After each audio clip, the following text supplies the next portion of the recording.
آج انشاءاللہ تعالی ہم سورۃ الزلزال کی آیت نمبر 6 سے لے کر آیت نمبر 8 تک پڑھتے ہیں اور ان آیات کو سمجھنے کی کوشش کرتے ہیں۔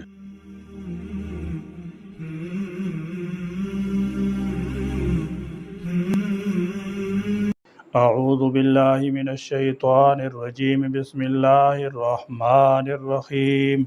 یومئذ یصدر الناس اشتاتا لیروا اعمالهم فمن یعمل مثقال ذرة خیرا یرہ ومن یعمل مثقال ذرة شرا یرہ۔ یومئذ اس دن، یصدر لوٹیں گے، الناس لوگ، اشتاتاً الگ الگ ہو کر، لیروا تاکہ وہ دکھائے جائیں، اعمالہم اپنے اعمال۔ فرمایا یومئذ یصدر الناس اشتاتا، اس دن لوگ علیحدہ علیحدہ ہو کر نکل پڑیں گے۔ یصدر یرجع یعنی لوٹیں گے، یہ ورود کی ضد ہے، یعنی قبروں سے نکل کر موقف حساب کی طرف یا حساب کے بعد جنت اور دوزخ کی طرف لوٹیں گے۔ اشتاتاً متفرق یعنی ٹولیاں ٹولیاں، الگ الگ ہو کر، بعض بے خوف ہوں گے، بعض خوف زدہ، بعض کے رنگ سفید ہوں گے جیسے جنتیوں کے ہوں گے، اور بعض کے رنگ سیاہ جو ان کے جہنمی ہونے کی علامت ہوگی۔ بعض کا رخ دائیں جانب ہوگا، بعض کا بائیں جانب، یا یہ مختلف گروہ، ادیان و مذاہب اور اعمال و افعال کی بنیاد پر ہوں گے۔ یہ متعلق ہے یصدر کے، یا اس کا تعلق اوخالہ سے ہے، یعنی زمین اپنی خبریں اس لیے بیان کرے گی تاکہ انسانوں کو ان کے اعمال دکھا دیے جائیں۔ اشتاتاً جمع شتن کی، یعنی منتشر و متفرق۔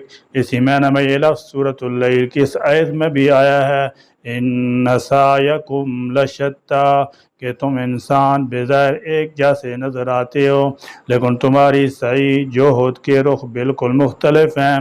لیروا اعمالہم تاکہ انہیں ان کے اعمال دکھا دیے جائیں۔ اس منظر کی ایک جھلک سورۃ الکہف کی اس آیت میں بھی دکھائی گئی ہے۔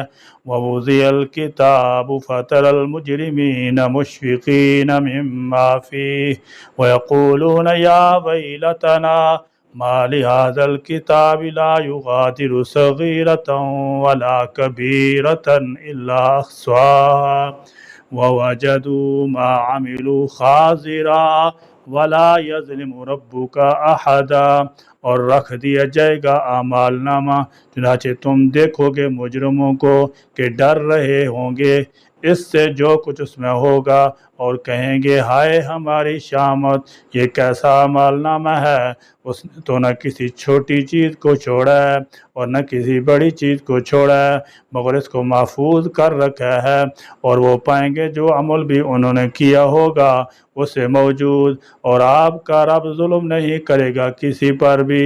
آج کے ماحول کو مد نظر رکھتے ہوئے اس آیت کا مفہوم یوں سمجھا جا سکتا ہے کہ اس دن ایک بہت بڑا کمپیوٹر سرمایہ نصب کر دیا جائے گا جس میں پوری نوع انسانی کے ایک ایک فرد کے اعمال سے متعلق تفصیلی ڈیٹا موجود ہوگا، جو نہیں کسی فرد کو حساب کے لیے پیش کیا جائے گا۔ اس کی پوری زندگی کی آڈیو ویڈیو فلم فوراً سکرین پر چلنا شروع ہو جائے گی۔ اس کے دو معنی ہو سکتے ہیں، ایک یہ کہ ان کو ان کے اعمال دکھا دیے جائیں، یعنی ہر ایک کو بتایا جائے کہ وہ دنیا میں کیا کر کے آیا ہے، دوسری یہ کہ ان کو ان کے اعمال کی جزا دکھائی جائے۔ اگرچہ یہ دوسرے معنی بھی لیروا اعمالہم کے لیے بھی کیے جا سکتے ہیں، لیکن اللہ تعالیٰ نے لیروا جزاء اعمالہم تاکہ ان کے اعمال کی جزا دکھائی جائے نہیں فرمایا، بلکہ لیروا اعمالہم تاکہ ان کے اعمال ان کو دکھائے جائیں فرمایا ہے۔ اس لیے پہلے معنی ہی قابل ترجیح ہیں، خصوصاً جب کہ قرآن مجید میں متعدد مقامات پر اس کی تصریح فرمائی گئی ہے کہ کافر و مومن، صالح و فاسق، تابع فرمان نافرمان، سب کو ان کے نامہ اعمال ضرور دیے جائیں گے۔ مثال کے طور پر ملاحظہ ہو سورہ حاقہ کی آیت نمبر 19 اور 25 اور الانشقاق آیت نمبر 7 اور 10۔ ظاہر ہے کسی کو اس کے اعمال دکھانے اور اس کا نامہ اعمال ان کے حوالے کرنے میں کوئی فرق نہیں ہے۔ علاوہ ازیں زمین جب اپنے اوپر گزرے ہوئے حالات پیش کرے گی تو حق و باطل کی وہ کشمکش جو ابتدا سے برپا ہے اور قیامت تک برپا رہے گی، اس کا پورا پورا نقشہ بھی سب کے سامنے آ جائے گا، اور اس میں سب ہی دیکھ لیں گے کہ حق کے لیے کام کرنے والوں نے کیا کچھ کیا اور باطل کی حمایت کرنے والوں نے ان کے مقابلے میں کیا کیا حرکتیں کی۔ بعید نہیں کہ ہدایت کی طرف بلانے والوں اور ضلالت پھیلانے والوں کی ساری تقریریں اور گفتگویں لوگ اپنے کانوں سے سن لیں۔ دونوں طرف کی تحریروں اور لٹریچر کا پورا ریکارڈ جوں کا توں سب کے سامنے لا کر رکھ دیا جائے۔ حق پرستوں باطل پرستوں کے ظلم اور دونوں گروہوں کے درمیان برپا ہونے والے مارکوں کے سارے مناظر میدان محشر کے حاضرین اپنی آنکھوں سے دیکھ لیں۔ یعنی اس آیت کے دو مطلب ہو سکتے ہیں، ایک یہ کہ سب انسان متفرق اور الگ ہو جائیں گے اور ہر ایک سے انفرادی طور پر اللہ کے ہاں باز پرس ہوگی، اور دوسرا یہ کہ جرائم کی نوعیت کے لحاظ سے ان کے الگ الگ گروہ بن جائیں گے۔ شرابیوں کا گروہ الگ ہوگا، زانیوں کا گروہ الگ ہوگا، چوروں کا گروہ الگ ہوگا، ڈاکوؤں اور لٹوروں کا گروہ الگ ہوگا۔ غرض ہر انسان اپنے اپنے ہم جنس سے مل جائے گا۔ یہاں صرف اعمال کا لفظ استعمال ہوا ہے، یعنی سب قسم کے لوگوں کو ان کے اعمال دکھا دیے جائیں گے، اور اس کی صورت وہی ہوگی جو اس سے پہلے سبق میں ذکر ہو چکی ہے، یعنی ان کے اعمال کی فلمیں ہر ایک کو دکھا دی جائیں گی تاکہ کسی شک و شبہ کی گنجائش باقی نہ رہے۔ اور اس کا مطلب یہ بھی ہو سکتا ہے کہ ہر شخص کا اعمال نامہ اس کے حوالے کر دیا جائے گا کہ وہ خود اپنے اعمال کو ٹھیک طرح پڑھ لے اور دیکھ بھال کر لے۔ اس آیت کا ایک معنی یہ بھی ہے کہ قیامت کے دن لوگ حساب کی جگہ پر پیش ہونے کے بعد وہاں سے کئی راہیں ہو کر لوٹیں گے، کوئی دائیں طرف ہو کر جنت کی طرف جائے گا اور کوئی بائیں جانب ہو کر دوزخ کی طرف جائے گا تاکہ انہیں ان کے اعمال کی جزا دکھائی جائے۔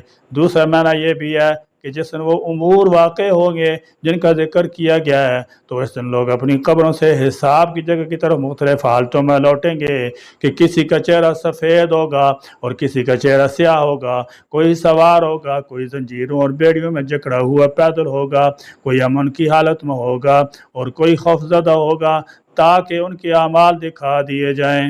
فمن تو جو کوئی یا عمل کرے گا مثقال وزن برابر ذرتن ذرے کے خیرن بھلائی کے یارہ وہ دیکھ لے گا اسے۔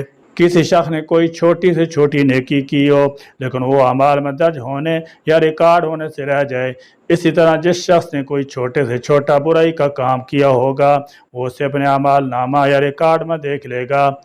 ومن اور جو کوئی یا عمل کرے گا مثقال وزن برابر ذرتن ذرے کے شرن برائی کے یارہ وہ بھی دیکھ لے گا اسے۔ فرمایا ومن یعمل مثقال ذرتن شرا یرہ، اور جس کسی نے ذرہ کے ہم وزن کوئی بدی کی ہوگی وہ بھی اسے دیکھ لے گا۔ عربی لغت کے مطابق چیونٹی کے انڈے سے نکلنے والے بچے کو ذرہ کہا جاتا ہے، یعنی بہت چھوٹی اور حقیر چیز۔ اسی مفہوم میں لفظ ذرہ اردو میں بھی مستعمل ہے۔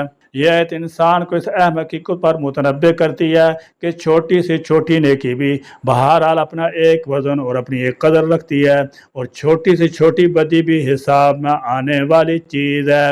بسا اوقات انسان نیکی کے چھوٹے سے کام کو حقیر سمجھ کر نظر انداز کر دیتا ہے اور بعض اوقات صغیرہ گناہوں کی پرواہ نہیں کرتا۔ یہ درست طرز عمل نہیں ہے۔ کسی نیکی کو چھوٹا سمجھ کر اسے چھوڑنا نہیں چاہیے اور کسی گناہ کو چھوٹا سمجھ کر اس پر جری نہیں ہونا چاہیے، وہ اس پر سخت پشیمان اور مضطرب ہوگا۔ ذرتن بعض کے نزدیک چیونٹی سے بھی چھوٹی چیز ہے۔ بعض اہل لغت کہتے ہیں انسان زمین پر ہاتھ مارتا ہے، اس سے اس کے ہاتھ پر جو مٹی لگ جاتی ہے وہ ذرہ ہے۔ بعض کے نزدیک سوراخ سے آنے والی سورج کی شعاؤں میں گرد و غبار کے جو ذرات نظر آتے ہیں وہ ذرہ ہے، لیکن امام شوکانی رحمۃ اللہ تعالی علیہ نے پہلے معنی کو اولا کہا ہے۔ امام مقاتل کہتے ہیں کہ یہ صورت ان دو آدمیوں کے بیان میں نازل ہوئی ہے